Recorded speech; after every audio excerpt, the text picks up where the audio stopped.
अहं वन्दे श्रीगुरुं दीनतारिणं कृपया क्षमताम् अपराधिजनं कलशायुतशक्तसुदीननरं सुपथे परिचालय सर्वदिनं प्रणमामि च माधवदेवपदम्।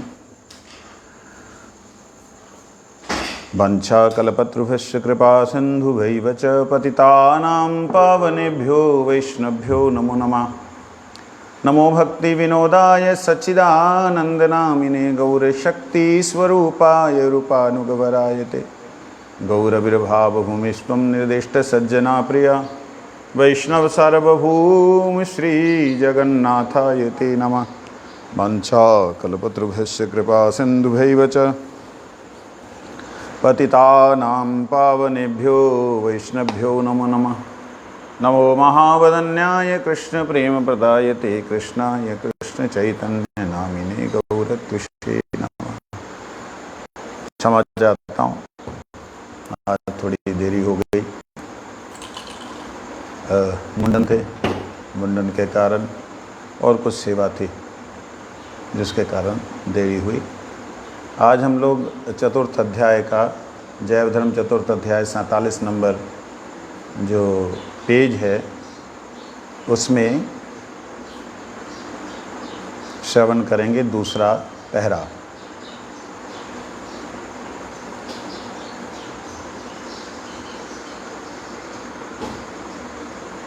अच्छा, 46 नंबर पेज का स्टार्टिंग से ही शुरुआत है। कल हम लोगों ने श्रवण किया था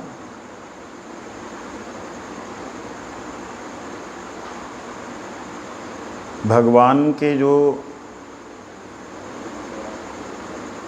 बहिर प्रकाश है उसको अंग प्रभा कहते हैं। बहिर प्रकाश जो है वही निर्विशेष ब्रह्म है। तो भगवान का बहिर प्रकाश निर्विशेष ब्रह्म है, इसका अभिप्राय क्या होना चाहिए? अर्थात एक ऐसा जगत, एक ऐसा तत्व, एक ऐसा स्थान जिसमें कुछ भी ढका नहीं है, जिसमें कुछ भी कवर नहीं है। मतलब समझे? ध्यान है कहीं?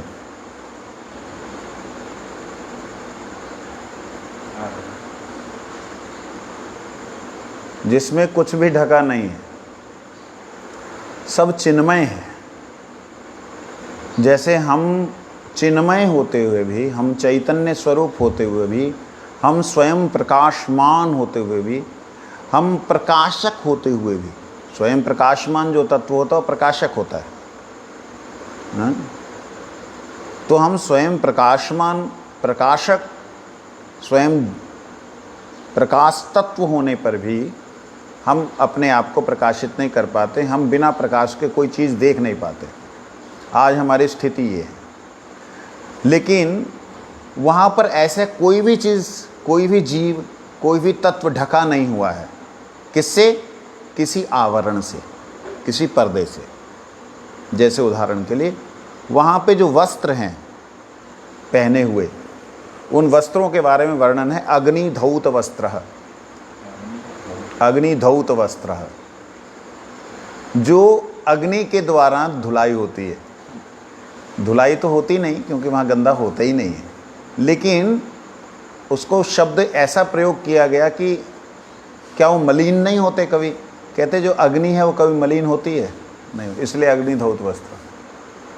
तो वहाँ के जो वस्त्र हैं वो अग्नि के द्वारा पवित्र होते हैं। अर्थात आत्मा और वस्त्र में कोई भी अंतर नहीं है। वहाँ जो वस्त्र है उसमें और आत्मा में कोई अंतर है ही नहीं। यहाँ वस्त्र में और शरीर में अंतर है, यहाँ शरीर में और मन में अंतर है, यहाँ मन में बुद्धि में अंतर है, बुद्धि से आत्मा में अंतर है, यहाँ आत्मा उसमें फंसी हुई है। तो इतने आवरणों से ढकी हुई आत्मा जो है, जैसे यहाँ पे है, वहाँ एक भी तत्व, मतलब वहाँ पे अगर कोई कण है, कण, वो कण भी स्वयं प्रकाशमान है। समझ आ रही बात? वहां का प्रत्येक चिन्मय तत्व चैतन्य है, प्रकाशमान है, जिसके कारण से उसका जो प्रकाश है, उसका जो किरणें हैं, जो उसका प्रभा मंडल है, वो इतना असीम है कि उसकी कोई सीमा भी नहीं है, उसकी कोई भी सीमा नहीं है, और जिस कारण से उसे निर्विशेष ब्रह्म कहते हैं। तो बहुत से लोग ऐसे हैं कि उसी निर्विशेष ब्रह्म को चाहते हैं, या ब्रह्म से, उसी निर्विशेष ब्रह्म में प्रवेश करना चाहते हैं, उसी लाइट में खो जाना चाहते हैं।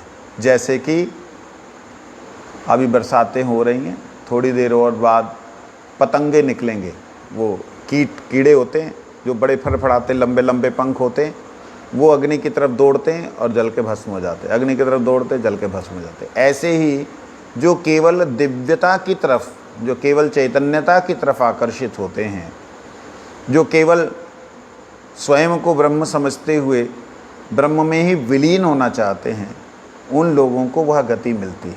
उसको बोलते हैं सायुज्य। क्या बोलते हैं? सायुज्य। उनके बीच में युज्य, उनके बीच में प्रवेश कर जाना, और फिर पता ही नहीं लगना कि मैं कौन और वो कौन, मैं और वो का अंतर मिट जाना। ये है सायुज्य मुक्ति, जो कि भक्त, जो कि दास, भगवान के सेवक गण कभी भी नहीं चाहते, भूल से भी नहीं चाहते, देने पे भी नहीं चाहते। तो ये बात है। यहाँ तक कि ये तो मुक्ति की बात हो गई कि भगवान के सायुज्य मुक्ति। भक्त तो ऐसे हैं सालोक्य साष्टी सामीप्य, सालोक्य साष्टी सामीप्य सारूप्य, ये चारों मुक्तियों को भी नहीं चाहते। बड़ी विचित्र बात है, लोक में भी नहीं जाना चाहते। क्या करोगे? गोलोक नित्य प्रविष्ट होते हैं, गोलोकनाथ में भी नहीं जाना चाहते। ऐसे ऐसे भगवान के टेढ़ी खीर वाले भक्त हैं, मतलब विचित्र भक्त हैं। वो क्या बोलते हैं? ब्रज तज मैं बैकुंठ ना जाऊं, ब्रज तज के मैं नहीं जाता बैकुंठ, ब्रज तज बैकुंठ ना जाऊं, जहां नहीं नंद नहीं यशोदा, नहीं कि क्या गाऊं, ब्रज तज मैं बैकुंठ। सूरदास जी का पद है, साधारण व्यक्ति ने नहीं लिखा कि हमें बैकुंठ में जाने की इच्छा ही नहीं। क्यों? वहाँ ना दिन है ना रात है, वहाँ गोपाल सो गए तो सब सो गए। मतलब जहाँ पर कल का क्या करना है इसका प्लानिंग ही नहीं है, और कल क्या हुआ था उसका कोई जानकारी नहीं है, वर्तमान में जो चल रहा है वो चल रहा है। तो कहते हैं वहाँ क्या रस है जो यहाँ रस है। वही परब्रह्म परात्पर परब्रह्म श्री कृष्ण अखिल ब्रह्मांड नायक जब यहाँ आते तो माँ यशोदा से डरते भी हैं, उनको बुला के लाओ। माँ यशोदा से डरते भी हैं, छुपते भी हैं, भयभीत होते हैं। तो कहते इसलिए निर्विशेष ब्रह्म का कोई भी आकर्षण भक्तों को नहीं होता है। इसलिए वैष्णव गण इस निर्विशेष ब्रह्मवाद को नैमित्तिक धर्म कहते हैं। क्यों नैमित्तिक कहते हैं?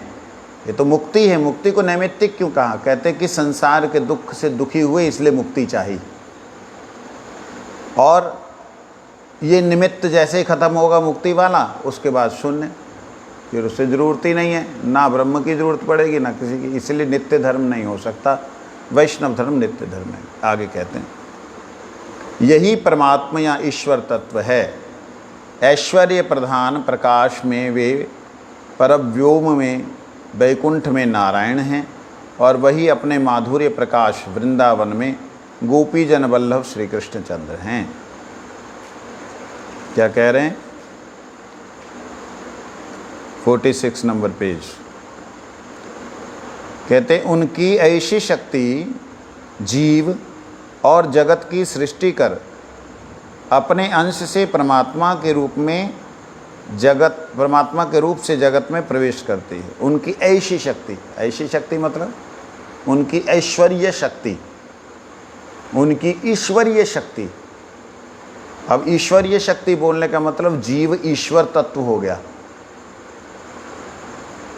ऐश्वर्य शक्ति जीव और जगत की सृष्टि कर, जीव की और जगत की सृष्टि कर अपने अंश से, अपने ही अंश से परमात्मा के रूप में जगत में प्रवेश करती है। यही परमात्मा या ईश्वर तत्व है। इसका एक हम लोग उपनिषद जब पढ़ रहे थे तब इसमें एक तत्व सामने आया था। उसमें था कि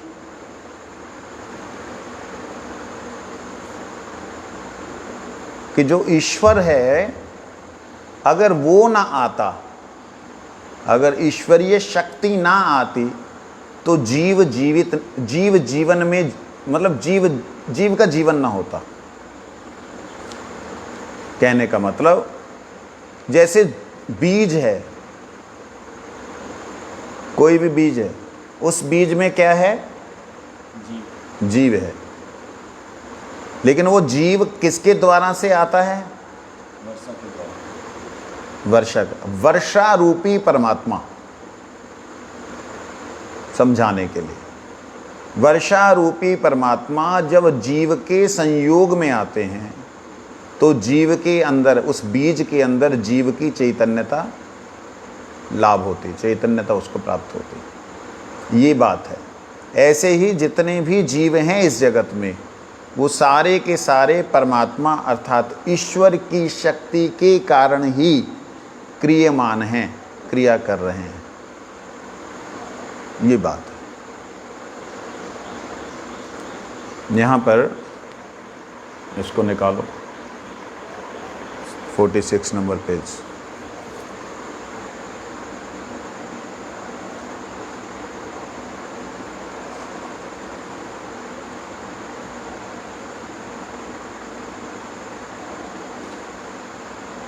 इनको दो।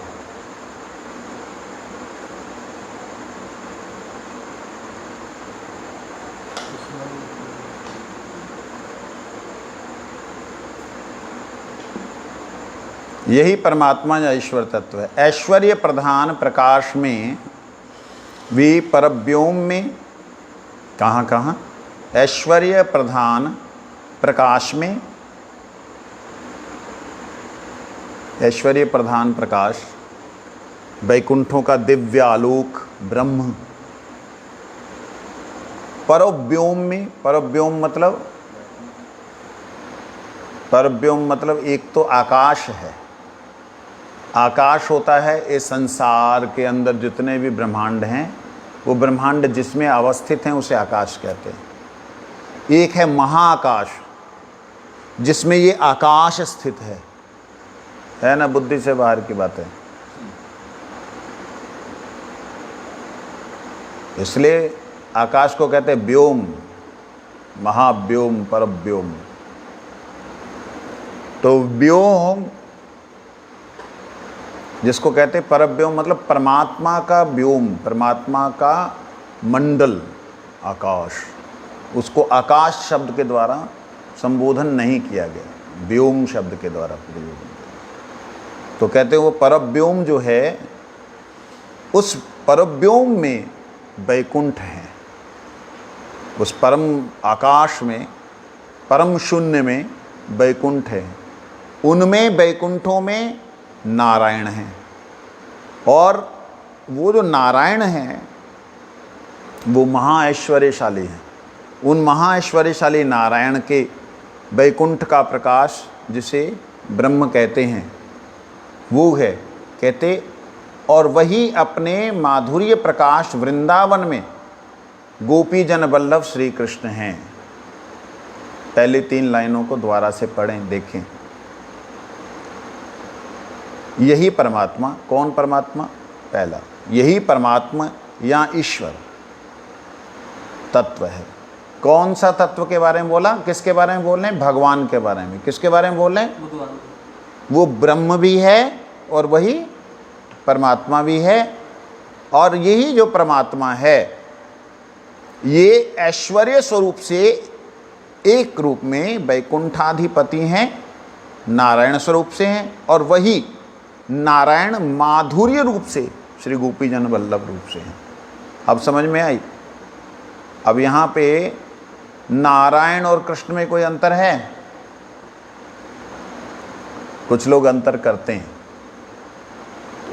और इसी में दिखलाएंगे अंतर। अंतर नहीं है कुछ, तत्व एक ही है। कहते हैं आगे, उनके प्रकाश और विलास नित्य और अनंत हैं। किनके प्रकाश और विलास? भगवान नारायण के और कृष्ण के प्रकाश और विलास कितने हैं? कितने? 4? हाँ, 3।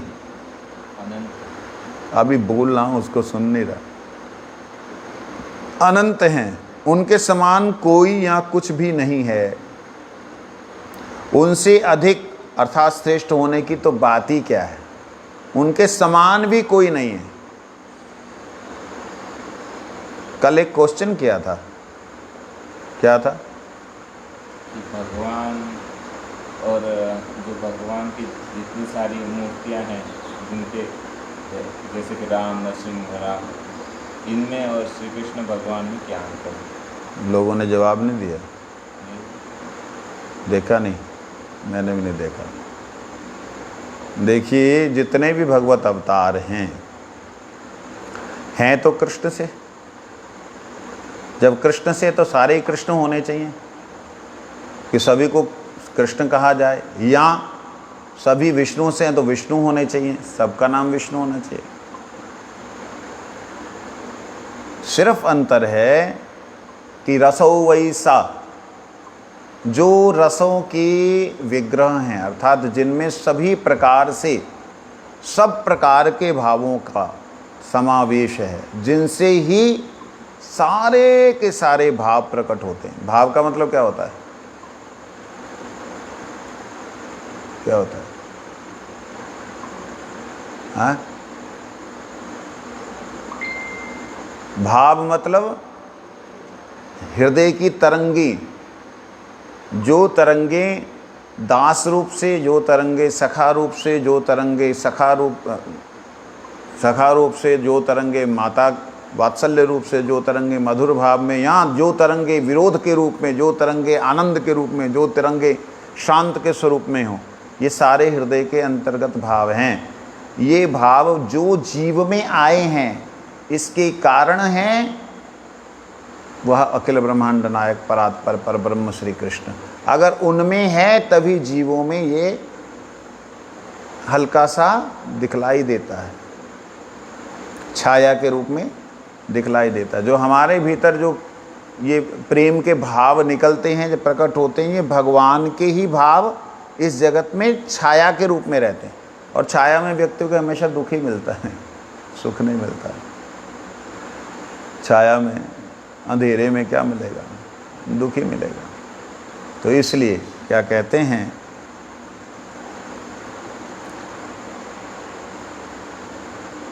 जो जितने भी अवतार हैं वो सारे के सारे अवतारों में जो रसो वैशा शब्द आया है, आनंद शब्द आया है, वो परिपूर्ण रूप से परिलक्षित नहीं होता, दिखलाई नहीं देता। समझे? इसे कृष्ण में दिखलाई देता है, परिलक्षित होता है, देखा जा सकता है, जिसके कारण से कृष्ण को स्वयं भगवान कहा। क्या कहा? भगवान कहा। मैं क्या बोल रहा हूँ? क्या बोला? स्वयं भगवान। एक हैं भगवान, एक हैं स्वयं भगवान।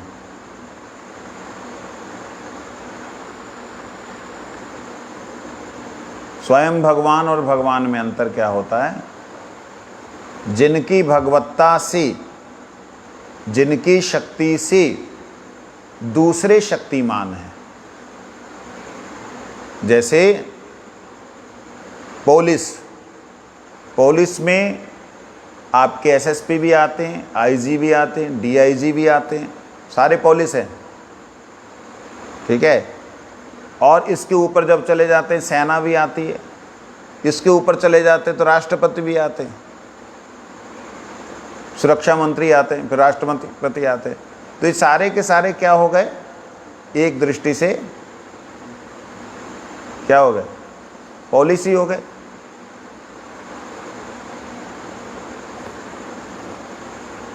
हाँ, लेकिन इन सब के ऊपर शासन जिस प्रकार से राष्ट्रपति का है, उसके पास रक्षा मंत्री के संपूर्ण अधिकार हैं, उसके पास में आईजीज जितने भी आईजी हैं उनके संपूर्ण अधिकार हैं, उनके पास सेना के संपूर्ण अधिकार हैं, उनके पास जिस प्रकार संपूर्ण अधिकार हैं, और संपूर्ण को जितने और हैं उनको, पुलिस को, जहाँ आईजी डीआईजी वगैरह को राष्ट्रपति का अधिकार नहीं है। हालांकि सारे के सारे रक्षा करने वाले हैं, बात समझने वाली, राष्ट्रपति से लेके हवलदार तक सब रक्षा करने के लिए हैं। राष्ट्रपति इसलिए कहा गया, पति मतलब जो पतवार रखे, जो रक्षा करे, समझे नहीं। तो एक दृष्टि से हवलदार भी काम किसका कर रहा है, रक्षा करने का। राष्ट्रपति किसका काम कर रहा है, रक्षा करने का। लेकिन राष्ट्रपति के पास जिस प्रकार से संपूर्ण वैभव है, संपूर्ण शक्ति है, उस प्रकार हवलदार, आईजी, डीआईजी, जहाँ एसएसपी वगैरह, किसी के पास भी वैसी शक्ति नहीं है। सेना अध्यक्षों के पास भी वैसी शक्ति नहीं है। इसीलिए श्री कृष्ण स्वयं भगवान हैं, जिनकी भगवत्ता से, जिनके कारण से और लोगों को भगवत्ता अर्थात शक्ति मिली। भगवत्ता मतलब शक्ति, औरों को अधिकार मिला शासन करने का, वो हैं कृष्ण। इसलिए कृष्ण स्वयं भगवान है, बाकी सब भगवान हैं। एक स्वयं भगवान, बाकी सब भगवान, अवतार जितने विष्णु के। ये बात फिर बात आई थी, भगवान एक है, अवतार अनेक हैं, भगवान एक है, ये क्वेश्चन था, है ना। तो भगवान एक का मतलब सर्वशक्तिमान, सर्वेश्वर, वो एक ही है। ऊपर राष्ट्रपति जिस प्रकार मैंने समझाया, और जितने सब कोई हैं वो किसके अंडर में, उसी के अंडर। इसलिए सब एक ही हो गए। कैसे हो गए समझने के लिए, अगर कभी कोई मुख्यमंत्री गड़बड़ी करता है, जब मर जाता है, तो किसका शासन होता है, किसका शासन होता है, राष्ट्रपति का। और राष्ट्रपति के शासन में क्या, जितने काम करने वाले हैं वो सेम रहते हैं, लेकिन नाम किसका होता है। हवलदार भी डंडा अगर किसी को चला रहा तो किसका शासन हुआ, राष्ट्रपति का, है ना। ये चीज़ है। इसलिए एक बोला, भगवान सारे सब एक तत्व है, भगवान एक है, अवतार अनेक है, अर्थात उनके रूप अनेक दिखाई देते हैं। जैसे उदाहरण के लिए चंदा, चंद्र है, चौथ का चंद्रमा अलग है, पूर्णिमा से तो अलग है ना, रूप से अलग है, रूप से अलग है, तत्व में एक है। अलग नहीं है। द्वितीया का चंद्रमा अलग नहीं है, दिखने में अलग रहता है, लेकिन रोशनी रहती है। दिखने में अलग हैं, लेकिन प्रतिबिंब अलग है, लेकिन रोशनी वो एक ही दिखती है। रोशनी एक ही आती, पूर्णिमा की और द्वितीया की एक ही रोशनी होती। रोशनी भी अलग है, साइज भी अलग है, तो अलग अलग चंद्रमा हो गए कि नहीं। चंद्रमा तो एक है, वो रूप अलग अलग है। चंद्रमा एक है, लेकिन उसका प्रकाश और उसका रूप अलग अलग है, समझ लग। एक घटता हुआ है, एक बढ़ता हुआ है। इसी प्रकार से भगवान के, जो स्वयं भगवान श्री कृष्ण हैं, वो एक ही हैं, चंद्रमा की तरह। पूर्ण चंद्र श्री कृष्ण चंद्र एक ही हैं, लेकिन कहीं कहीं उन्होंने किसी किसी के सामने उसका दिव्य अलग अलग प्रकाश प्रकट किया। जिन जिन के सामने अलग प्रकाश प्रकट किया, वो सब के सब उनको उसी दृष्टि से देखते हैं। इसका मतलब ये नहीं कि भी चंद्रमा का जो घटा है, बढ़ा है, वो घटा बढ़ा तो चंद्रमा के घटने बढ़ने से तो घटना बढ़ना होता नहीं, पूर्ण तो पूर्ण ही है, ऐसा इसका अर्थ नहीं है। बात समझे नहीं समझे, नहीं समझे, मेरी समझ में नहीं ढंग से आया तो मैं क्या समझाऊँ। इसको समझने का मतलब ये है, चांद के अंदर कमी हुई, चांद के अंदर बढ़ती हुई, ऐसे ही क्या सारे अवतारों का भगवान श्री कृष्ण में समावेश हो जाए तब कृष्ण पूर्ण है? जहां कृष्ण से सब निकल गए, पूर्णिमा से कम हो गए तो कृष्ण भी कम हो गए, ऐसा है क्या? नहीं, ये जड़ीय उदाहरण है समझने और समझाने के लिए। अन्यथा वेद कहते हैं ओम पूर्णमदः पूर्णमिदं पूर्णात् पूर्णमुदच्यते उच्यते पूर्णस्य पूर्णमादाय पूर्णमेवावशिष्यते। उन परमात्मा से पूर्ण रूप से परमात्मा अलग हो जाएं तब भी वो पूर्ण ही रहेंगे, उधर भी पूर्ण इधर भी पूर्ण। कहते फिर दो पूर्ण हो गए, कहते दो पूर्ण नहीं, पूर्ण ही है। क्यों? पूर्ण मतलब पूर्ण। अब उस पूर्ण में से पूर्ण निकल जाए तो भी पूर्ण में ही है। पूर्ण मतलब शब्द का अर्थ ही होता है पूर्ण, सब जगह वही है, उसके अलावा कुछ भी नहीं। अब उसी में से निकल के वैसा ही एक और प्रकट हो जाए तो वो भी वही है, उसी के अंदर है। बात समझे नहीं? उसी के अंदर है। जैसे एक नौका में भैंस बैठी हुई, उस नौका में 50 ग्राम भी आप पत्थर डाल देंगे ना, नौका डूब जाएगी। कितना पत्थर? 50 का। इतना ज्यादा पानी से लबालब चल रही है। आप बताओ, गोबर को, भैंसिया को गोबर करना है, कहाँ करेगी? बताओ बताओ दादू। अगर वो हिली तो गई नौका कि बाहर कर दे, क्या करेगी? हैं?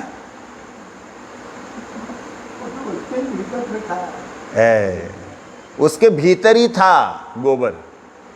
ऐसा नहीं कि एक्स्ट्रा गिरेगा 5 किलो थप थप करके, ऐसा नहीं है। उसके भीतर था। अगर वो गोबर बाहर भी कर देगी तो वो 5 किलो बढ़ नहीं जाएगा, वेट उतना ही रहेगा भार उसके ऊपर। इसी प्रकार जब हम कहते पूर्ण, पूर्ण से ऐसे ही पूर्ण निकले तो पूर्ण में ही है, पूर्ण में ही है, पूर्ण से ही है, पूर्ण ही है। ये बात समझने वाली है। तो कहते हैं, कल जो हमने क्वेश्चन किया था उसका उत्तर दे रहा हूं। भगवान शब्द जब हम कह रहे हैं तो भगवान मतलब सर्वशक्तिमान। सर्वशक्तिमान से प्रकट जितने अवतार हुए वो सारे सर्वशक्तिमान हैं। होने पर भी श्री कृष्ण को इसीलिए, केवल मात्र इसीलिए विशेष कहा गया कि वह स्वयं भगवान है। सिर्फ इसीलिए कहा गया क्योंकि उनकी भगवत्ता से, उनके कारण से और सब भगवान हैं। समझ आ गई ना बात? पूर्णिमा के कारण से ही प्रथमा द्वितीय तृतीय चतुर्थी है। पूर्णिमा है तो मतलब पूर्ण है, ये बात। आगे कहते हैं, उनके बराबर कोई नहीं, उनसे अधिक होने की तो बात ही क्या है। कहते उनकी पराशक्ति द्वारा उनके समस्त प्रकाश या विलास प्रकटित होते हैं। उनकी पराशक्ति द्वारा उनके समस्त प्रकाश या विलास प्रकट होते हैं। प्रकाश और विलास में क्या अंतर होता है? पराशक्ति किसे कहते हैं? पराशक्ति का मतलब परमात्मा की स्वयं की शक्ति, पराशक्ति। उस पराशक्ति को अर्थ होता है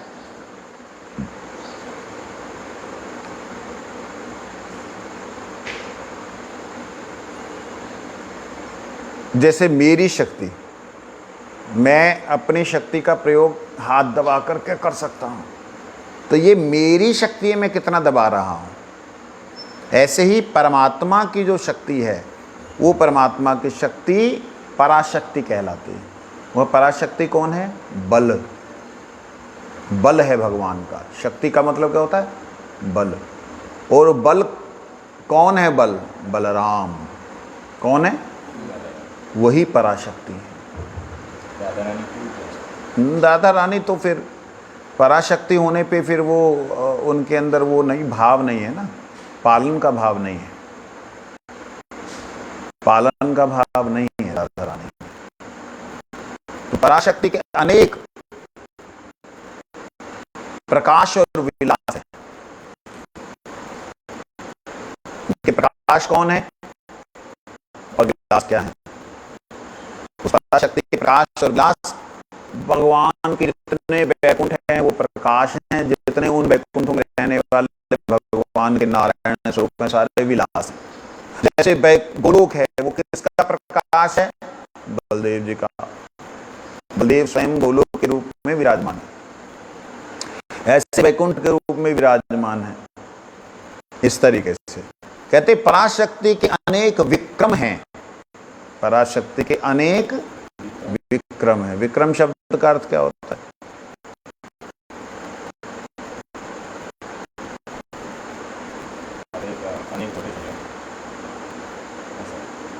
विभाजित। क्या है? भाग। अनेक विक्रम का मतलब है पराशक्ति के अनेक ऐसे विशेष क्रम हैं, स्टेप्स हैं जो अद्भुत हैं। जब विभाग हैं उनको कैसे लेंगे?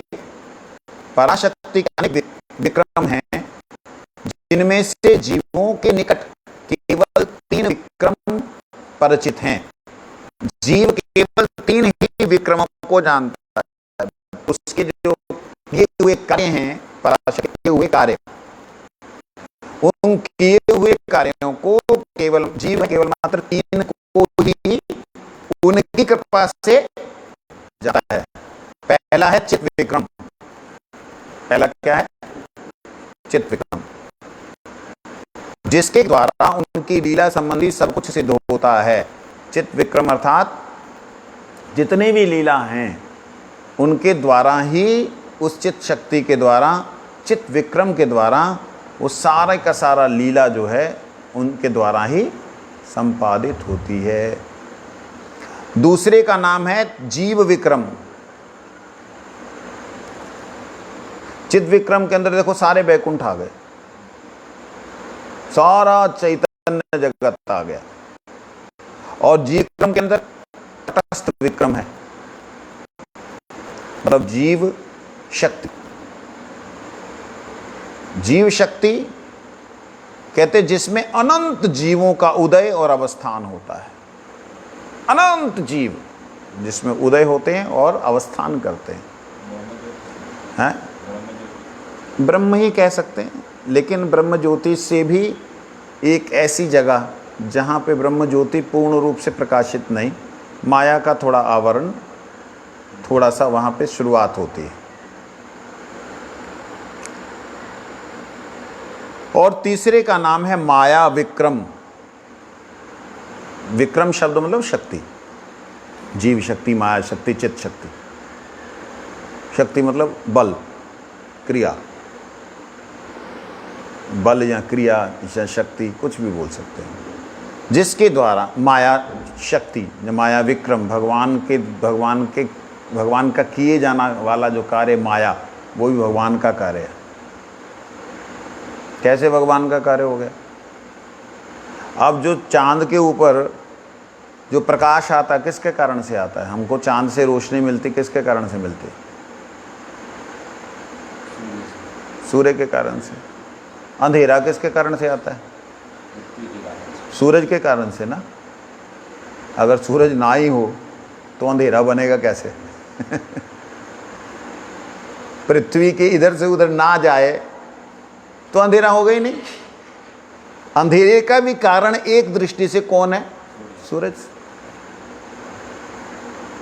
हालांकि अंधेरा सूरज पैदा नहीं कर रहा है, सूरज के बीच में कोई दूसरी चीज आने से, व्यवधान आने से तब जाके अंधेरा दिखता है। समझ लगी? मूल कारण तो सूरज ही है। मूल कारण तो सूरज ही है। इसलिए माया का मूल कारण तो भगवान ही है। भगवान की योग माया की छाया माया है।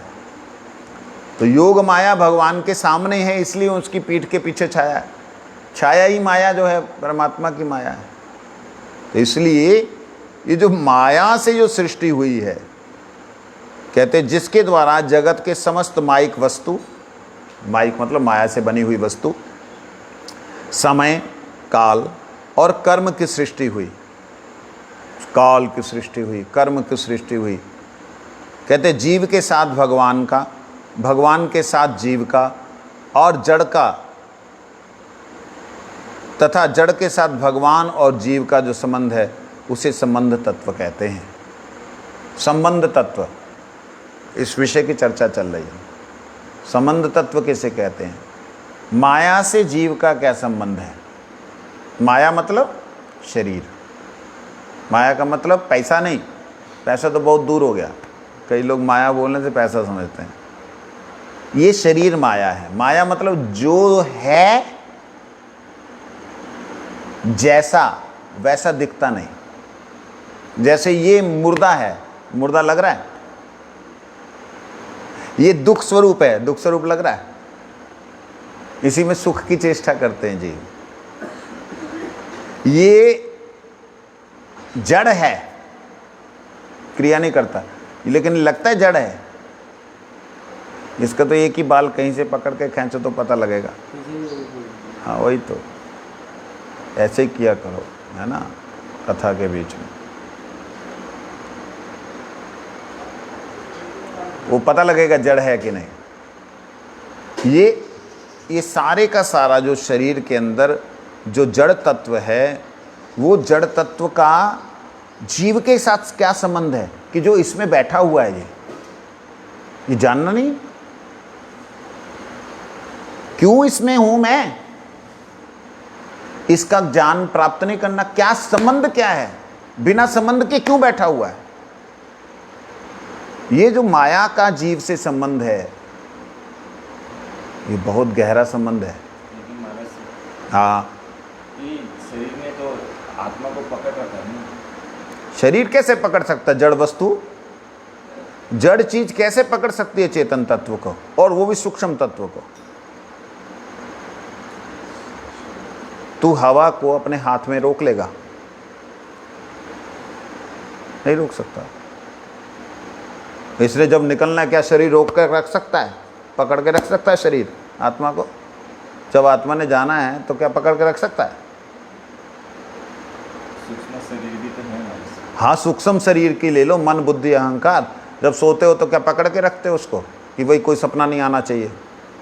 ऐसा होता है? अब तुम यहाँ बैठे, दिमाग कहीं और चला गया, तो क्या शरीर ने पकड़ के रखा है मन बुद्धि को, सूक्ष्म शरीर को? नहीं पकड़ सकता। सूक्ष्म स्थूल को पकड़ता है, ना कि उल्टा है। यहाँ पे हम लोग सोचते जो बड़ा है छोटे को पकड़ता है, यहाँ उल्टा है, यहाँ छोटे ने बड़े को पकड़ के रखा है। बात समझ आई कुछ कि नहीं आई? यहाँ मन ने, बुद्धि ने इस शरीर को पकड़ा हुआ है, जिसके कारण ऐसा लगता है कि शरीर को हमको शरीर ने पकड़ा, ऐसा नहीं। तो ये बात समझ, शरीर का, मन बुद्धि अहंकार का मेरे से क्या संबंध है, रिलेशन क्या है, जो मैं मन के हिसाब से चलता हूं, बुद्धि के अनुसार चलता हूं। क्यों? जिस दिन ये समझ में आ जाएगा उस दिन माया से मुक्त हो जाओगे।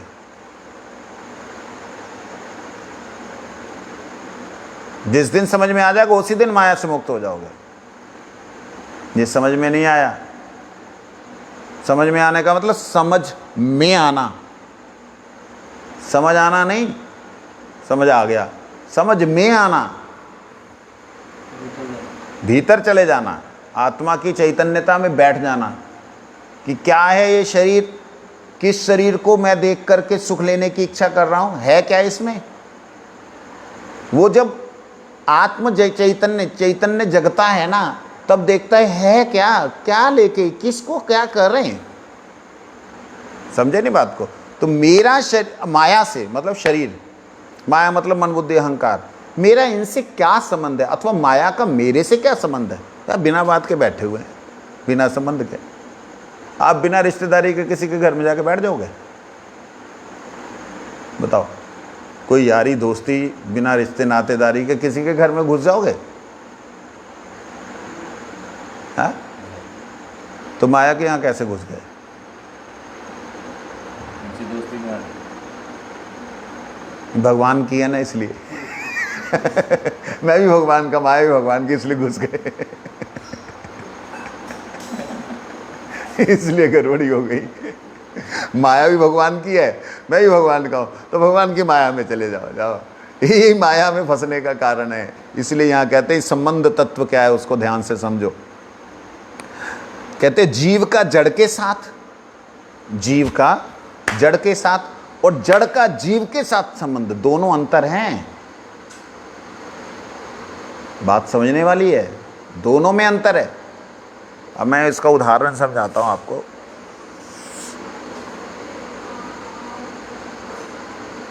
मन, हमारा मन अगर इंद्रियों में है, आँख कान नाक में है, तब हमको इंद्रियों का ज्ञान अनुभव होगा, है ना। लेकिन इंद्रियां अलग ही हैं। मन अगर नहीं है तो इंद्रियों का ज्ञान हमको नहीं मिलेगा। इसलिए मन का इंद्रियों के साथ संबंध होना बहुत जरूरी है, तब इंद्रियों का ज्ञान मिलेगा। अगर मन का इंद्रियों के साथ संबंध नहीं है, इंद्रियां तो मन के साथ संबंधित है ही हैं, लेकिन वो कैसे संबंधित हैं कि क्रिया कर रही हैं। आंख देख तो रही है, बिना मन के देख सकती है क्या? देखेगी लेकिन ज्ञान नहीं होगा।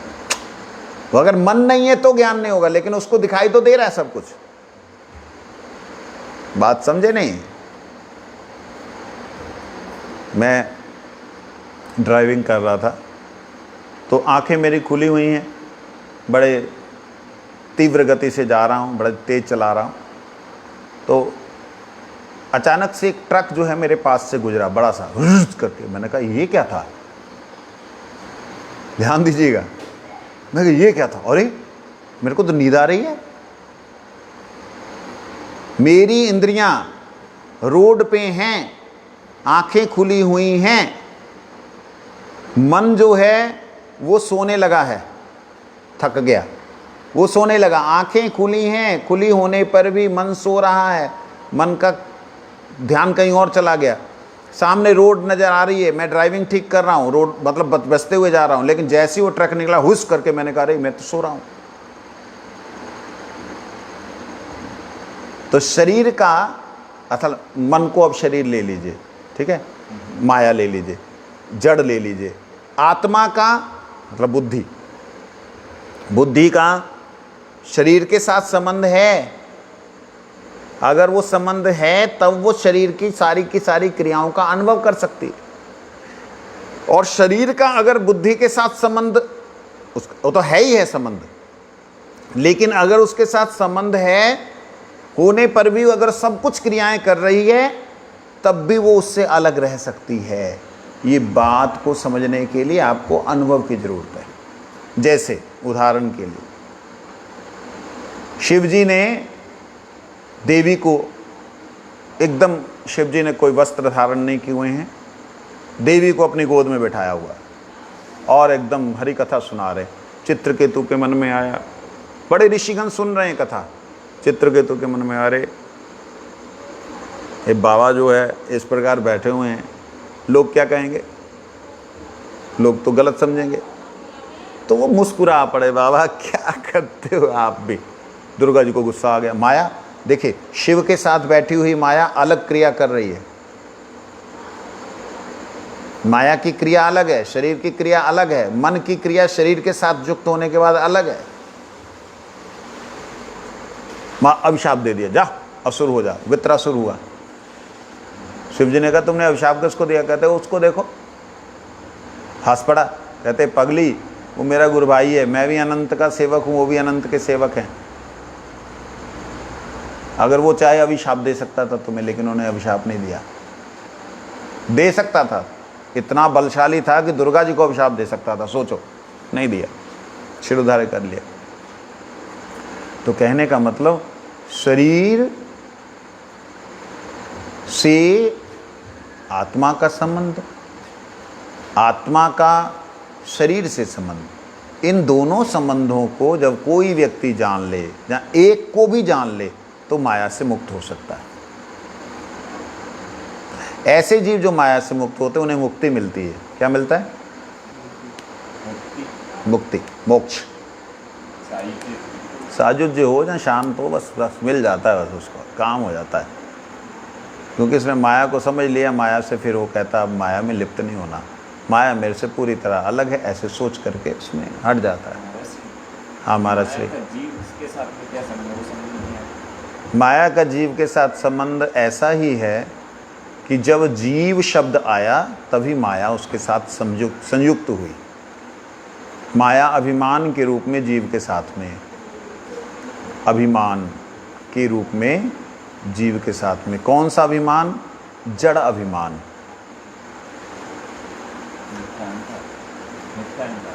मिथ्या अहंकार और जड़ अभिमान, वही माया का जीव के साथ संबंध है। और जीव उस मिथ्याभिमान में स्वयं को आवेश कर लेता है, तो वो मिथ्याभिमान को ही स्वयं समझने लग जाता है। ये जीव का माया के साथ संबंध है। आपको समझ में आ रहा है? ये कुछ समझ में आ रहा है? थोड़ा थोड़ा। एक होता है ये शरीर का अभिमान है, मैं आदमी हूँ, मैं फलाना हूँ, ढिकाना हूँ, ये है वो है फलाना। शरीर का एक अभिमान, ये शरीर मेरा है। शरीर के अंदर के विकार जो हो रहे हैं वो चल रहा है, उधर चार्ज लगा है।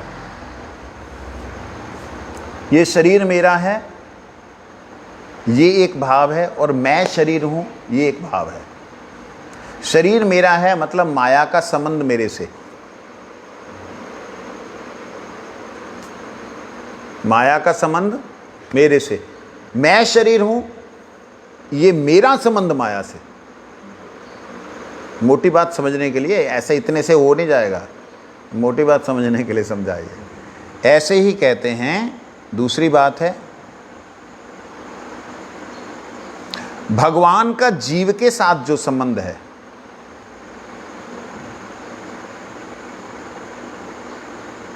सॉरी,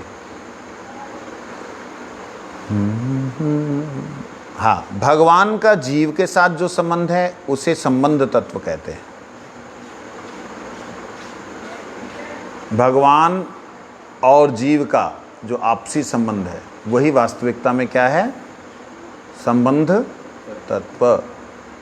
संबंध तत्व को पूरी तरह से जान लेने पर संबंध ज्ञान होता है। संबंध तत्व को, संबंध, वास्तविक संबंध की स्थिति को, संबंध तत्व मतलब वास्तविक संबंध की स्थिति को जान लेने पर ज्ञान होता है, संबंध ज्ञान। संबंध ज्ञान से रहित व्यक्ति किसी प्रकार भी शुद्ध वैष्णव नहीं हो सकता। जिसका संबंध ज्ञान नहीं है, भगवान के साथ उसका कैसा संबंध है, जिसका ज्ञान नहीं है, वह व्यक्ति शुद्ध वैष्णव नहीं हो सकता। समझ लगी? भगवान के साथ क्या संबंध है जीव का?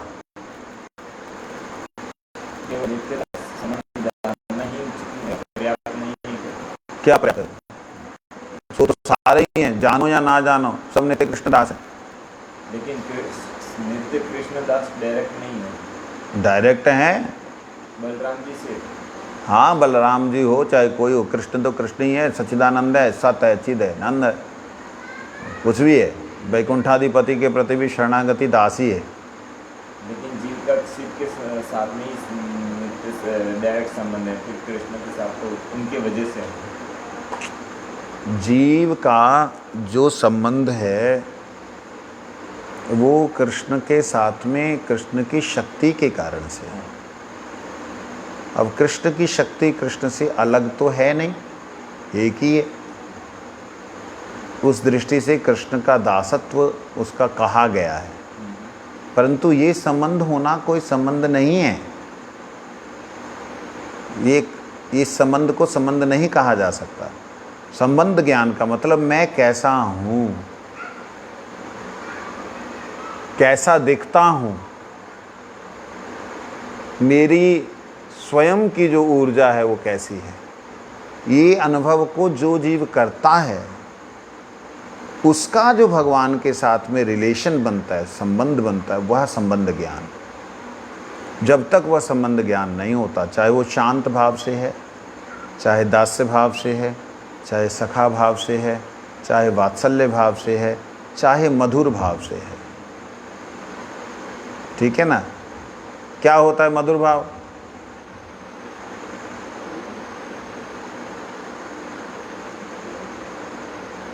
जोर से। प्रेम। विशेष करके कौन सा प्रेम? जो एक प्रेमी प्रेमिका का प्रेम है, वो प्रेम मधुर। वात्सल्य कौन सा हुआ? मेरा बच्चा है, वात्सल्य भाव। और साख्य भाव क्या हुआ? मित्र है, अच्छा, सखा है। दास्य भाव क्या हुआ? प्रणाम, नौकरों का नौकरों का नौकर। शांत भाव क्या हुआ? शांत भाव के भक्तों के नाम बोलो, चलो फटाफट आप बोलो। भगवान के जो पहनने वाले हार हैं, भगवान की मुरली हैं, और भगवान के वस्त्र हैं, या भगवान की सैया वगैरह, जो भी ये सब भगवान की सेवा में हैं। बलराम जी मूल रूप से वही सांभाव। बाकी पेड़ पौधे, गैया, ये सब शांत नहीं है? चिड़िया तोते सब शांत है। दास्यत्व में भी शांत है।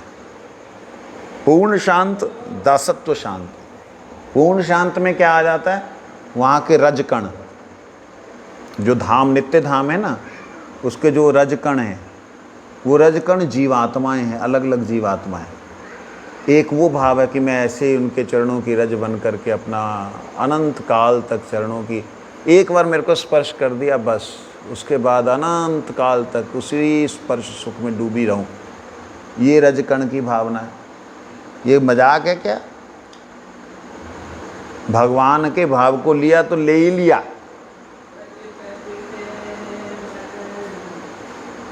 फिर बदला नहीं। मतलब ऐसा कभी हुआ है? कोई प्रमाण है तुम लोग के पास कि भगवान ने चरण रखे और रज ने जो है अपना स्वरूप नहीं बदला?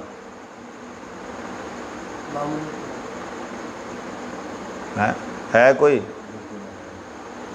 भगवान ने चरण रखे पृथ्वी पे, और वो चरण, हवा आई, तूफान आया, कुछ भी आया, वो चरण रज ने भगवान की जो चरणों का जो प्रकाश है, उस प्रकाश को, उस अनुभव को, उस चरणों को उसने छोड़ा नहीं। चरण तो चले गए काम करके अपना, लेकिन उन्होंने नहीं छोड़ा। ऐसा कोई उदाहरण है? जो दादा दामोदर में मंदिर में जाके दर्शन करते हो, किसके दर्शन करते हो? चरण चिन्ह के करते हो ना? वो क्या है? वो पत्थर है जिसने कि चरणों का छाप लिया और वह चरण ही बन गया। चरणों से उसकी भिन्नता अलग हुए ही नहीं। चरणों को उसने इतना धारण किया, इतना धारण किया कि वो चरणाकृति हो गई। बात समझे? बहुत जगह चरण पहाड़ी है, भगवान के चरण चिन्ह है यहाँ पे ब्रजमंडल में। तो इस प्रकार से भगवान के साथ में संबंध, ज्ञान होना, मैं भगवान के चरणों का रजकण हूँ, मैं गिरिराज जी के बगल में एक छोटा सा पाषाण हूँ जो उनके चरणों में पड़ा हुआ हूँ। गिरिराज जी का नहीं, गिरिराज जी का पाषाण नहीं, गिरिराज जी के चरणों में पड़ा हुआ वही टुकड़ा हूँ एक, जो उनके चरणों में पड़ा हुआ। मैं एक ऐसा पेड़ हूँ जहाँ हर सखा आकर के मेरे ऊपर से फल तोड़ते हैं, सब लोग चरण रखते हैं। तो एक दिव्य भाव, मैं गैया हूँ, बड़ा सुंदर पद है ना। तुम ढूंढो मुझे गोपाल, मैं खोई गैया तेरी।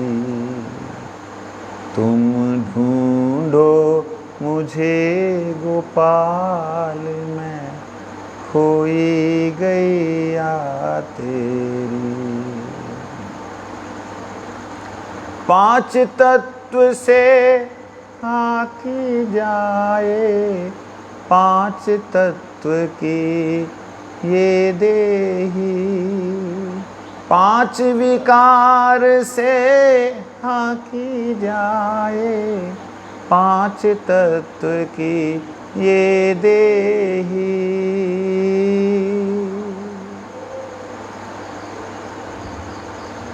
तुम ढूंढो मुझे गोपाल, मैं खोई गैया तेरी। तुम ढूंढो मुझे गोपाल, मैं खोई गैया तेरी। वन वन भटकी, मैं भूल गया, बहुत सुंदर पद था। तो वो भाव लेकर के मैं गैया हूँ ठाकुर जी की, मेरे बछड़े के साथ कन्हैया खेल रहा है, दौड़ रहा है, हैं? वो देखो, और गैया बछड़े के साथ वो दौड़ रहा है, गैया के अंदर ऐसे हिलोरे आ रहे हैं। मैं बछड़ा हूँ, कृष्ण के साथ दौड़ रहा हूँ। किसी भाव में भावित होना अलग बात है, कोई भाव का उदित होना अलग बात है। भाव में भावित होकर के आप कीर्तन कर रहे हैं, कुछ कर रहे हैं, अच्छी बात है, लेकिन भाव का उदित होना वो है संबंध ज्ञान होना। समझ लगी? तो संबंध ज्ञान साधन भजन से होता है। वंशा कल्पतरुश्च कृपा सिंधु पतितानां